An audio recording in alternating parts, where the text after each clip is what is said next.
సింపుల్గా చపాతీ చేశానన్నమాట. అది చూడండి ఎంత బాగా పొంగుతుందో. మా బాబు స్నాక్స్ కోసమని చేశానన్నమాట.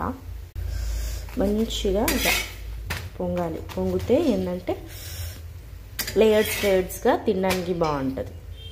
సో ఇలా దీన్నేమో ఇక సైడ్కి ఒక ప్లేట్ మీద పెట్టేసుకుందాం. ప్లేట్ మీద పెట్టి ఇది ఇంట్లో చేసుకున్న బీట్రూట్ జామ్ అనమాట. కావాలంటే చెప్పండి. అండ్ వేడి వేడి మీద వేసేందంటే కొంచెం మెల్ట్ అయ్యి ఈజీగా స్ప్రెడ్ అవుతుంది. అండ్ దీని మీద కొంచెం నెయ్యి కూడా వేసుకుంటున్నాను. చూసేది కొంచెం నెయ్యి తీసేసుకుందాం.